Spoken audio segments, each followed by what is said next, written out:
ભરૂચના પાંચબત્તીથી મોહમ્મદપુરાને જોડતો માર્ગ અતિ બિસ્માર બનતા સ્થાનિકોએ રસ્તા રોકો આંદોલન કરી વિરોધ નોંધાવ્યો હતો। ભરૂચમાં ચોમાસાની સિઝનમાં મોટાભાગના તમામ માર્ગો બિસ્માર બન્યા છે, ત્યારે શહેરના પાંચબત્તીથી મોહમ્મદપુરાને જોડતો માર્ગ અતિ બિસ્માર બન્યો છે। બિસ્માર માર્ગના પગલે વાહન ચાલકો ત્રાહિમામ પોકારી ઉઠ્યા છે, ત્યારે આજરોજ સ્થાનિકો અને રિક્ષા એસોસિએશન દ્વારા વિરોધ પ્રદર્શનનું આયોજન કરવામાં આવ્યું હતું। સ્થાનિકો દ્વારા રસ્તા રોકો આંદોલન કરવામાં આવ્યું હતું અને માર્ગના સમારકામની માંગ કરવામાં આવી હતી। જો કે પોલીસે ઘટના સ્થળે પહોંચી અને વાહન વ્યવહાર પૂર્વવ્રત કરાવ્યો હતો।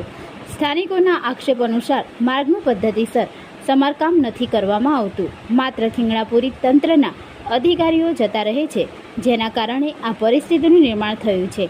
બિસ્માર્ગના પગલે આમ રોડ પર વારંવાર ટ્રાફિક જામની પરિસ્થિતિનું પણ નિર્માણ થાય છે, ત્યારે આ માર્ગનું વહેલામાં વહેલી તકે સમારકામ કરાવવામાં આવે તેની સ્થાનિકો દ્વારા માંગ કરવામાં આવી છે। जय हिंद, जय Bharat auto rickshaw association Bharuch जिल्ला। आज તમે જોઈ રહ્યા છો પશ્ચિમ વિસ્તારના રોડની હાલત।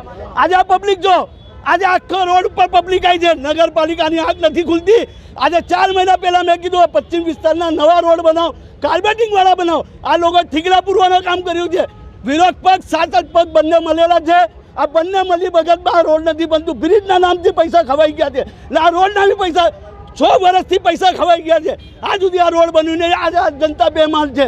ડિલિવરી વાળી ભાઈઓ કેવી રીતે લઈ જશે? 108માં માણસ ગંભીર રીતે ઘાયલ હોય તો કેવી રીતે જશે?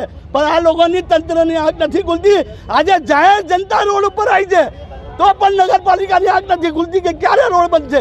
રાતે 2 વાગે આવીને જીસીબી મારીને જતા રહે છે કે જીસીબી મારો જો રોડ બનાવો, અહીંયા પાકા રોડ જોઈએ અમને કે અમે ટેક્સ નથી ભરતા, અમે ટેક્સ નથી ભરતા, અમે જનતા નથી। તમારા હોદ્દેદાર આવે, તમારા મંત્રી આવે તો તમે રાતે રાત રોડ બનાવી કાઢો છો, તો આ પ્રજા કોણ છે? આ પ્રજા રોડ પર નથી ચાલતી।